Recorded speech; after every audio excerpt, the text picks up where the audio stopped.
घरों पे बहुत अच्छे होंगे क्लास। सो हमने लास्ट क्लास में साइंस में chapter number 2 tongue, teeth and microbes को स्टार्ट करा था। Open up your copy books, take out the page number 15, chapter number 2 page number 15 निकालो। आज हमने पढ़ना है टूथ डीके। क्या पढ़ेंगे? टूथ डीके, दांतों में कैसे कैविटी होती है, कैसे कीड़े लगते हैं। When we eat our food, small bits of food get stuck between our teeth. जब हम खाना खाते हैं तो छोटे छोटे जो खाने के जो पार्टिकल्स होते हैं या खाना होता है वो हमारे दांतों में जाके फंस जाता है। These small bits of food are not removed when we do not brush our teeth properly. और अगर दांतों को ढंग से साफ नहीं करेंगे तो जो छोटे छोटे स्मॉल बाइट है, बिट है, ये हमारे दांतों में अटके ही रह जाएंगे। This stuck food gets rotten and our teeth get covered with a layer of germs. और अगर हम ढंग से टीथ ब्रश नहीं करेंगे तो क्या होगा, वो जो खाना है हमारे दांतों में पड़े पड़े सड़ जाएगा और उसके बाद हमारे दांतों पे एक येलो कलर की जर्म्स वाली लेयर कवर हो जाएगी। This sticky layer of germs is called plaque. और इसको क्या कहते हैं? plaque. The plaque reacts with food to produce acid. और जो प्लाक होती है, जो भी हमारे खाने में थोड़ी बहुत जो शुगर प्रेजेंट होती है उससे रिएक्ट होकर एसिड प्रोड्यूस करती है।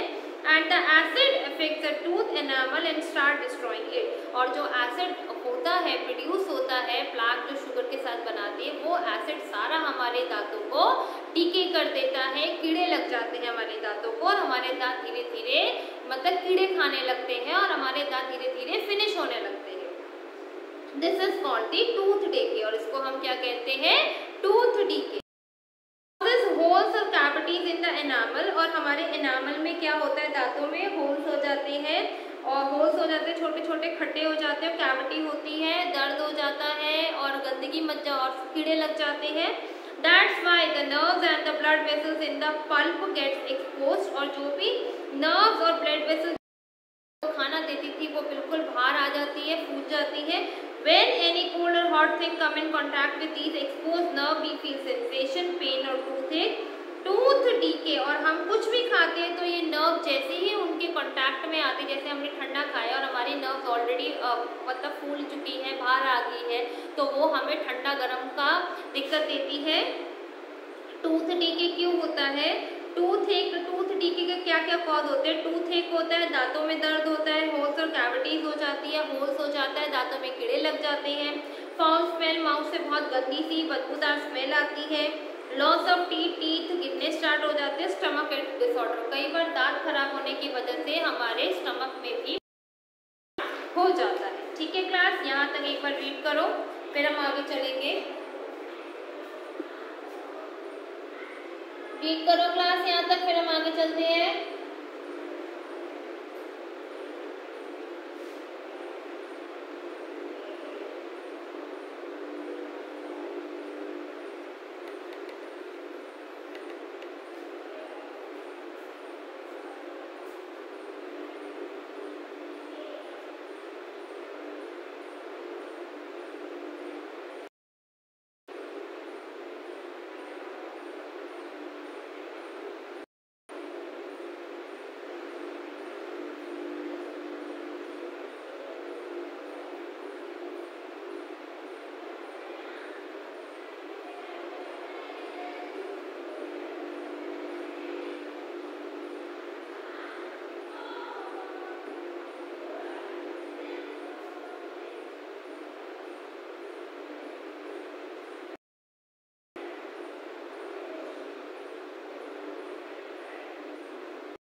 ओके क्लास, चले आगे हम।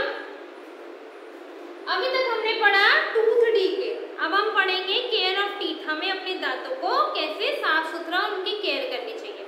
Our teeth are very useful for us. हमारे टीथ हमारे लिए बहुत इंपॉर्टेंट है, बिकॉज हमारे टीथ से ही हमारे पूरे फेस की लुक आती है।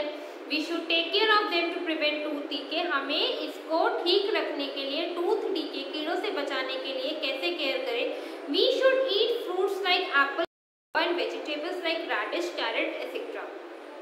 They make our teeth and gums strong. Apple गवावा से क्या होता है, हमारे टीथ के गम्स जो होते हैं, जिससे हमारे जो गम्स होते हैं, जो हमारे गम्स हमारे टीथ को कस के पकड़ के रखते हैं, एप्पल और गवावा से वो स्ट्रॉन्ग होते हैं। रेडिश और कैरेट से वो बहुत स्ट्रॉन्ग और साफ सुथरे रहते हैं। We must brush our teeth at least twice a day. हमें सारे 2 बार ब्रश करना चाहिए। इन द मॉर्निंग, एक तो मॉर्निंग में और at night before going to the bed. और जब हम रात को सोने लगे तब ब्रश करके सोना चाहिए। We should rinse our mouth with water after every meal. और जब भी हम कुछ खाते हैं, हमें उसके बाद, खाने के बाद 10-15 मिनट्स बाद हमें फटाफट से अपने माउथ को रिंस करना चाहिए, कुल्ला कर लेना चाहिए, ताकि जो भी खाना आपके माउथ में फंसा है ना, वो फंसा नहीं रहेगा, बाहर आ जाएगा और आपके टीथ बिल्कुल मतलब क्लीन रहेंगे, जल्दी से टूथ डीके नहीं होगा। We should avoid sweets and chocolates.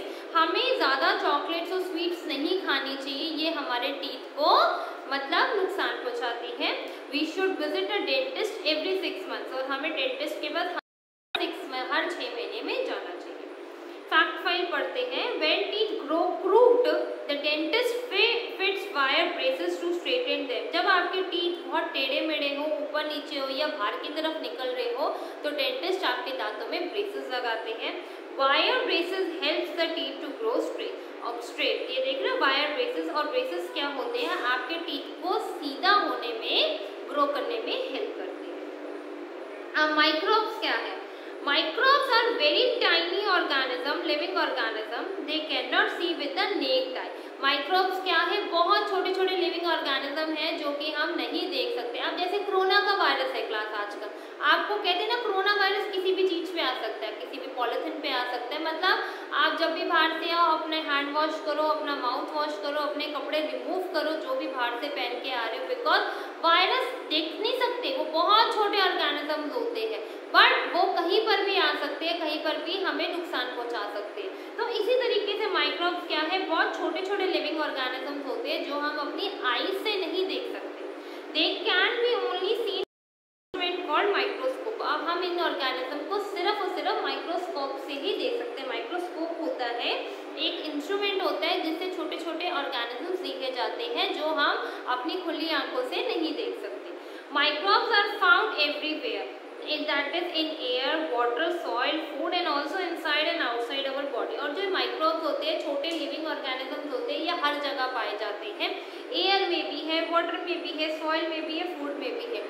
ज़रूरी नहीं है कि हर माइक्रोब्स आपको नुकसान करे, ऐसा नहीं है। बहुत सारे माइक्रोब्स लिविंग ऑर्गेनिजम्स ऐसे होते हैं जो कि हमारी बॉडी के लिए भी इम्पॉर्टेंट होते हैं और एयर, वाटर, सॉइल के लिए भी इम्पॉर्टेंट होते हैं।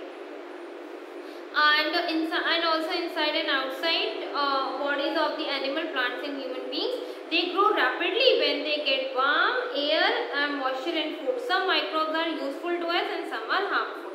और ये जो माइक्रोब्स है बहुत जल्दी ग्रो होते हैं अगर इनको गर्माहट में, एयर, वाटर और फूड, इनको मतलब प्रॉपर जो इनको कंडीशन चाहिए इनको ग्रो करने के लिए अगर वो मिल जाती है तो बहुत जल्दी ग्रो होते हैं।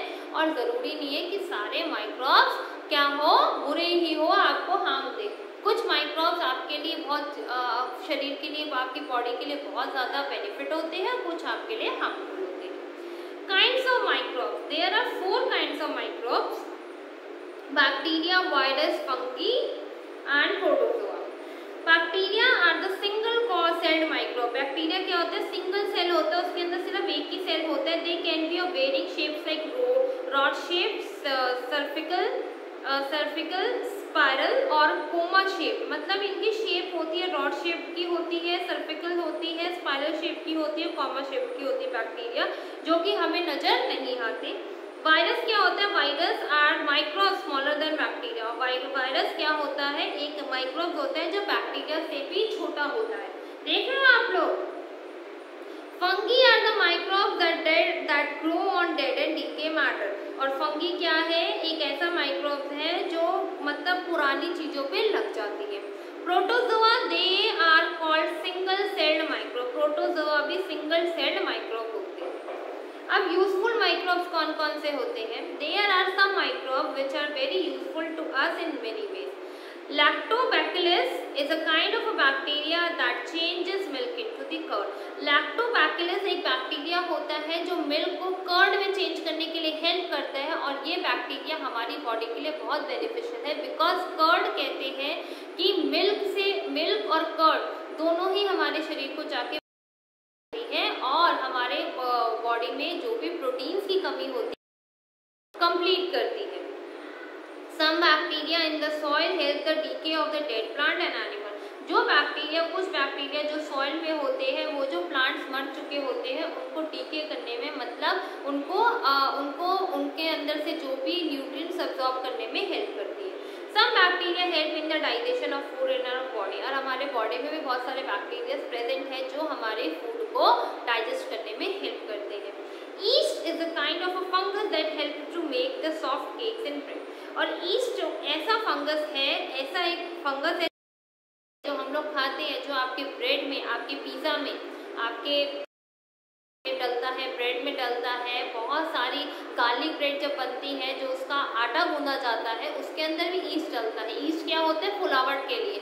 तो ये जो बैक्टीरिया है जो हम लोग खाते हैं, some bacteria produce vitamin in our body which are useful to us. और कुछ बैक्टीरिया ऐसे होते हैं जो हमारी बॉडी में विटामिन की कमी पूरी करते हैं, और वो बैक्टीरिया हमारे लिए बहुत बेनिफिशियल होते हैं। हार्मफुल बैक्टीरिया क्या होते हैं? Some microbes cause the disease in our body, they are called harmful microbes और germs. Bacteria cause diseases like diphtheria, pneumonia, pneumonia and tuberculosis. कुछ बैक्टीरिया जो है आपके टाइफाइड, डिप्थीरिया और निमोनिया एंड ट्यूबरक्लोसिस के हैं, वो बैक्टीरिया आपको हार्मफुल है। Virus are disease like measles, polio, smallpox, flu, influenza and common cold, ये वायरस है जो आपके लिए हार्मफुल है। Fungi cause disease like ringworm and athletes food. Fungi क्या होते हैं? जब आपकी किसी चीज को पानी पड़ जाए और वो पड़े पड़े पानी सड़ता रहे उस चीज को, वो फंगी हो जाता है। Protozoa cause diseases like malaria and dysentery. Class यहाँ तक रीड करो, all of you read it till here.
समझ में आया आप लोगों को यहाँ तक?